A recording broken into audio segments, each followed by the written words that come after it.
मस्जिद के जेर साया एक घर बना लिया है, ये बंदा ये कमीना, हमसाया ये खुदा है।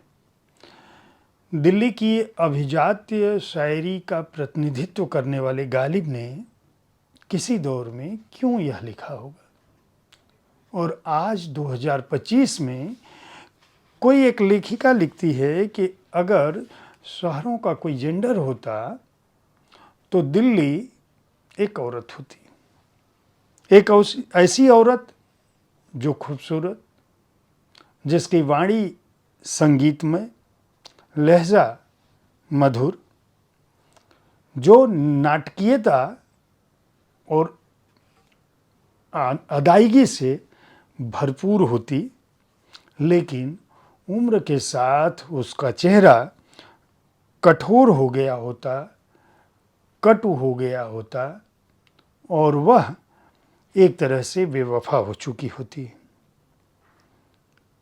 खास बात यह कि वह दिल्ली किसी से दिल नहीं लगाती, किसी को अपनाती नहीं, किसी की अपनी नहीं होती। यह अलग बात है कि वह कहती कि मैं सबकी हूँ, और सच बात यह है कि जो सबका होता है वह किसी का नहीं होता। नमस्कार, आप देख रहे हैं साहित्य तक के बुक कैफे का एक दिन एक किताब कार्यक्रम। मैं हूं जयप्रकाश पांडे और आज शनिवार है। मैं अंग्रेजी की जिस पुस्तक के साथ उपस्थित हूं उसका नाम है व्हाइट लिलीज। विद्या कृष्णन इसकी रचनाकार हैं। यह दुख भरे निबंधों की दास्तान है, दुख जो दिल्ली में सर्वत्र बिखरा पड़ा है। विद्या कृष्णन की जिंदगी में वह दुख अलग ढंग से आया। उस दुख से उबरने की प्रक्रिया में वे इन निबंधों को लिखती चली गई। क्यों? क्योंकि उदासी के अवसाद के जिस दौर से वह गुजर रही थी, उस समय उनका सहारा पर्यटन और घूमने के अलावा उर्दू शायरी थी। और जैसे जैसे वो साहित्य और शायरी और संस्कृति की दुनिया में उतरती गई, व्हाइट लिलीज जो है एक प्रतीक हो गया। और उस दिल्ली का प्रतीक जो दुख, अवसाद, जीवंतता, बेवफाई, अपनापे सबका समन्वय है। विद्या कृष्णन जो है वह पत्रकार हैं, पेशे से लेखिका हैं, नीमन फेलो रही हैं हार्वर्ड यूनिवर्सिटी के, न्यूयॉर्क टाइम्स, एटलांटिक और कालमान के लिए लिखती रही हैं। और इस निबंध में उन्होंने वो अपने जीवन से जुड़ी घटनाओं को, जिनके चलते उनके मन में अवसाद हुआ, उसका उल्लेख किया है। उस दौरान उर्दू शायरी, दिल्ली का इतिहास और दिल्ली का जनजीवन भी दिखता चला जा रहा है। खासकर उसका समाज किस तरह का क्रूर समाज है, उसकी भी वो बात करती हैं। मृत्यु से जब मुलाकात होती है और किसी कविता की मुलाकात होती है या किसी साहित्यकार की, किसी लेखक की मुलाकात होती है, तो वह किस तरह से सोचता है, ये निबंध उसकी वानगी है।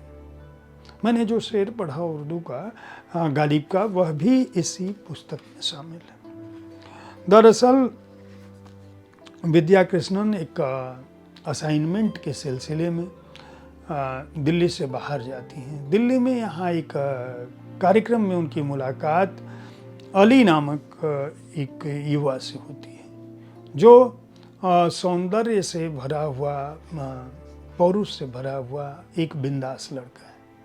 वे उसकी तरफ आकृष्ट होती हैं। वे एक दूसरे के प्रति जाना, घूमना, दिल्ली को अलग अलग नज़रिए से देखना शुरू करते हैं। उसी दौरान उन्हें एक असाइनमेंट के सिलसिले में बाहर जाना पड़ता है। वहाँ वो जाती हैं और अचानक उन्हें बुलावा आता है। उनकी दादी मृत्युशैया पर पड़ी हैं, वो बार बार याद करती हैं और उनकी दादी की मृत्यु हो जाती है। ये अपनी दादी से बहुत ज़्यादा जुड़ी हुई होती हैं। दादी का नाम ये पाती उनको कहती हैं, और दादी की मृत्यु होने का जो दुख है, उस अवसाद से, उस दुख से उबर नहीं पाती हैं कि दिल्ली आती हैं। दिल्ली आने के बाद अली से इनकी तय होता है कि अली जो है शाम को ये लोग मिलेंगे, और मिलने के बाद ये डिनर लाने के लिए कहती हैं। और डिनर लाने के लिए उसका एक पहले से प्रोग्राम होता है अली का कि कहीं मैं जाकर रात का खाना खाऊंगा। वह खाना खाने जाता है, ये अपने लिए कुछ कहती हैं कि मेरे लिए सूप पैक करा कर लाना, और लौटते समय एक तेज़ रफ्तार कार जो है वह उनको मार देती है। और अली उस चोट से जाकर डिवाइडर वगैरह से टकरा जाते हैं, उनका सर फट जाता है, वो कोमा में रहते हैं, बहुत सारा दर्द होता है। आने जाने वाले लोग उनको देखते नहीं हैं, उनको हॉस्पिटलाइज नहीं कराते हैं। पुलिस आती है, किस तरह से ये मिलती हैं अली के परिवार से पहली बार ये मिलती हैं। इस दौरान ये पहले बातचीत कर चुके होते हैं कि ये एक दूसरे के साथ रहेंगे, और इनकी ज़िंदगी का वह दर्द, इस दर्द से वो उबर नहीं पाती।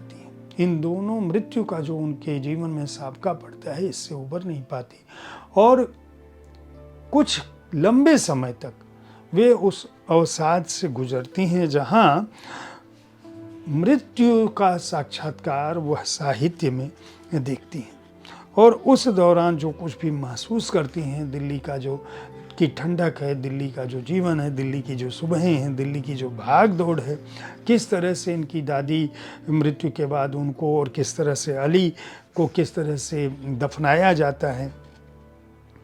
अगर आप दिल्ली में रहते हो तो वो कह रही हैं कि आप यहाँ पे बहुत सारी चीज़ें देखते हो, यहाँ की भीड़ भाड़, यहाँ के लोगों की रुखाई, दिल्ली का कठिन जीवन, दिल्ली का कोहरा, पोल्यूशन।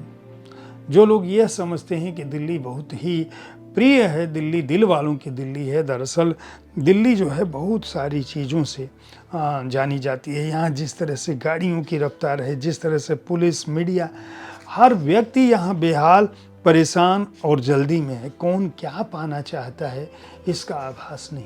दरअसल ये निबंध जो है दिल्ली के बहाने पूरे महानगरीय संस्कृति की जो रुक्षता है, जो संवेदनहीनता है, उसकी भी बात करता है।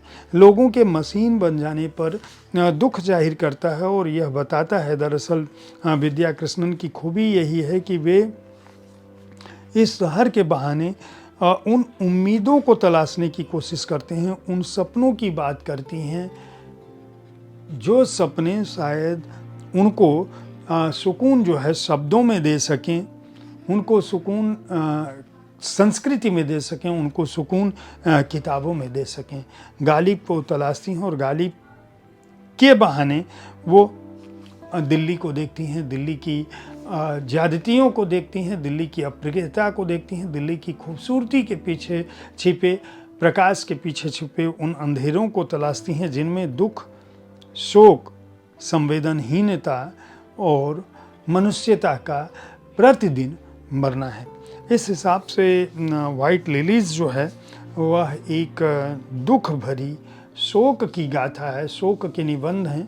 अगर आप दिल्ली को उस नज़रिए से देखना चाहते हैं जिस नज़रिए से विद्या कृष्णन ने देखा है, और एक अच्छा अंग्रेज़ी में एक अच्छे निबंध को पढ़ना चाहते हैं जो 3 खंडों में बटा है, अलग अलग घटनाएं हैं दिल्ली से उनकी मुलाकात, उनके जीवन के अपने दुख और दिल्ली का वर्तमान, अगर उसको पढ़ना चाहते हैं तो इस पुस्तक को खरीद कर पढ़ सकते हैं। ट्रैंक्यूबर ने इसे प्रकाशित किया है। 499 रुपया मूल्य है। ये वेस्टलैंड का सहयोगी प्रकाशन समूह है। मैं उम्मीद करता हूँ कि हर शनिवार को अंग्रेजी पुस्तकों पर आधारित यह कार्यक्रम आपको पसंद आ रहा होगा। मेरी कोशिश होती है कि इस कार्यक्रम में मैं उन अंग्रेजी पुस्तकों की चर्चा करूं जो भविष्य में भारतीय भाषाओं में प्रकाशित हो सकती हों। अगर ना भी प्रकाशित हों और अंग्रेजी आप पढ़ रहे हैं तो इन पुस्तकों की जानकारी आपको मिल सके, आप उनके बारे में जान सकें और पढ़ सकें। पुस्तकें खरीदते रहें, पुस्तक संस्कृति को बढ़ावा देते रहें, बुक कैफ़े को देखते रहें, इस कार्यक्रम के बारे में अपनी राय से अवगत कराते रहें। धन्यवाद।